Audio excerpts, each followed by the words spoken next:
Hello, this is Matt on the Moon Lambo channel, and I've got a couple Ripple and XRP related topics to discuss with you in this latest Moon Lambo Hot Jam. And I'll start with this one from you today. Ripple co-founder Jed McCaleb moves 127 million XRP in past 15 days with 336 million remaining in his wallet. So that's long gone. And it's, you know, what was interesting too. I actually have two articles, like they're talking about different transactions, but it's about the movement of what happens to be 127 million XRP, just by coincidence, which I found interesting. Also, I want to talk to you about a line of reasoning from a pro XRP attorney who says that he thinks, way more likely than not, at least for, or at least, actually, let's word it like this, at least 80% of SEC commissioners that voted, they voted in favor of the SEC choosing to litigate Ripple, to bring charges against Ripple, claiming that they sold XRP as an unregistered security all the way back for like the last 8 years, more or less. So lots to discuss. Now, I do want to be clear that I don't have a legal or financial background of any kind. I am not offering financial advice, and you should not buy or sell anything because of anything that I say or write. I'm just an enthusiast who makes YouTube videos as a hobby about XRP and Ripple and crypto-related stories, as well as clay pottery, and that is all that it is. I just want to be fully transparent so that no one thinks I'm someone or something that I'm not. And so into this one. As per data from XRP Scan, in the last 15 days, Jed McCaleb, who co-founded Ripple Labs, has sent a whopping 127 million XRP to be sold. And then they cite that it was worth, somewhere in the neighborhood of $71 million at the time. And so look, he's running low on XRP, and if even at the current levels, it's estimated that he'll have sold all of his XRP no later than November this year, but it could be much sooner.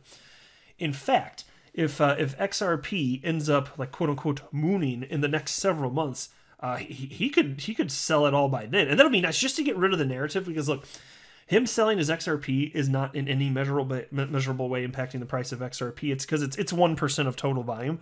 1% of total volume to the positive or negative is not enough to, in any sort of measurable way, impact the price of XRP.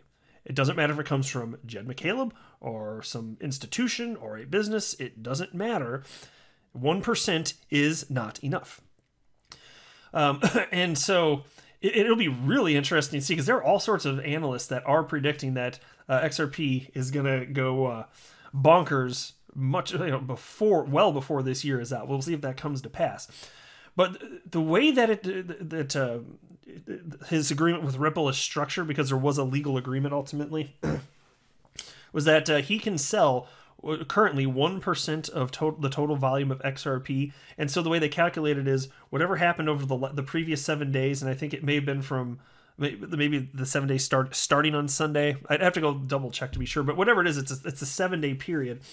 And then whatever, they take a look at the volume, and then they just figure out, okay, so for the following 7 days, what would represent 1% of what happened over the previous 7 days, and that's what he's allowed to sell on a daily basis. So whatever it averaged out to over that 7-day period.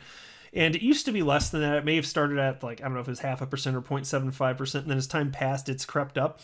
And I believe the most he'll ever be able to sell, if he doesn't run out of XRP before then, is 1.5%, I want to say, which still is not enough to impact the price of XRP. And then there was this from you today.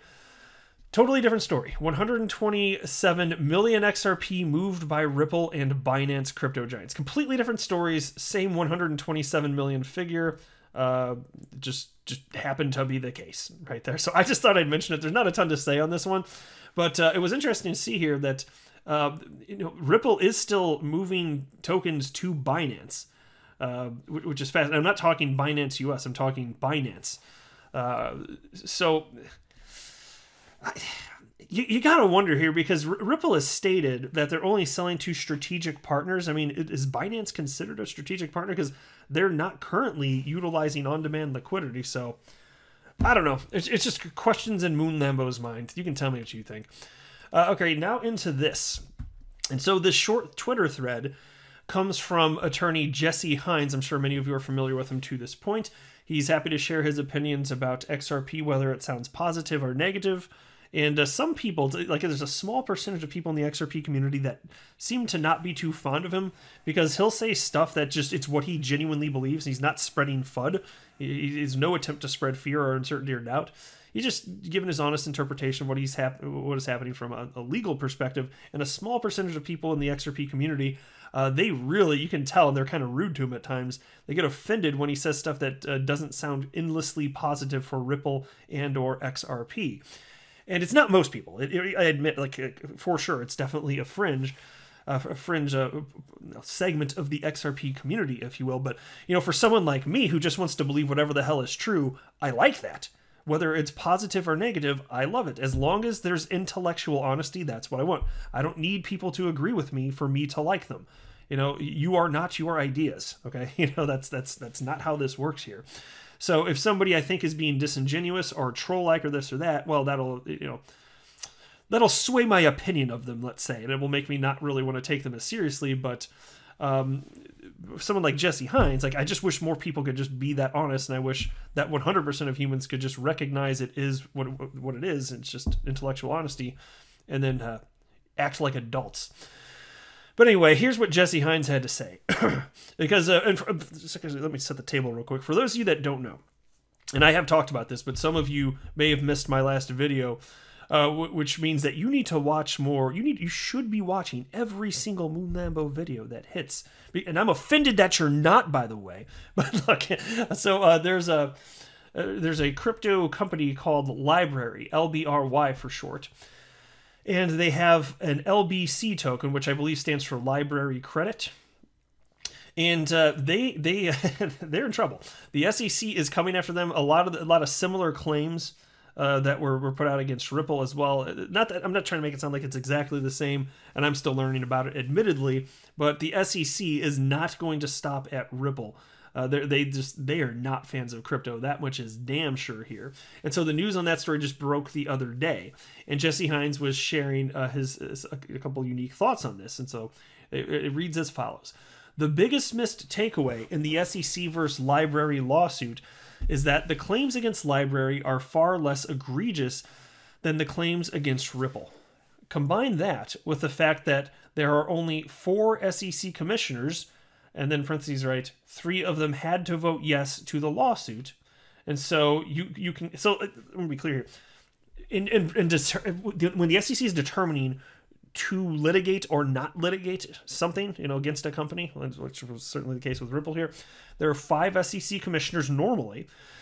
And in order for litigation to be brought, you have to have a majority. So that means at least 3 of the commissioners would have needed to say, yes, we think that the right thing to do is to litigate. So at least 3 out of the 5 said, yes, it's time to be idiots and sue Ripple, and claiming that they sold XRP as an unregistered security. But right now, there's only 4 commissioners because the asshat, Jay Clayton, is no longer here, and Gary Gensler is not in place. So right now, it's just 4 voting. That's according to Jesse Hines here. And so he wrote, you can infer the following. It is very likely that at least 3 of the remaining 4 SEC commissioners voted in favor of suing Ripple. The reasoning is if 3 voted in favor of this lawsuit, which is far less detailed with less egregious claims, it follows those same 3 voted to sue Ripple. So you see what he's saying right there.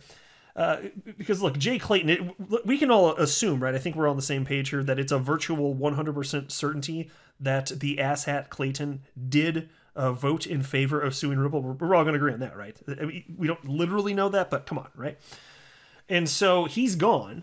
And so with this lawsuit, given that there were at least 3 that voted in favor of going after Library here, even without Mr. Clayton, I think it's a pretty solid thing to consider. Because look, if he were there, that means that there would have been, like, if Jay Clayton were still around, that means that if we're assuming, and I do believe this, that he would have voted in favor of this also, that means there would have been at least 4 out of the 5, right?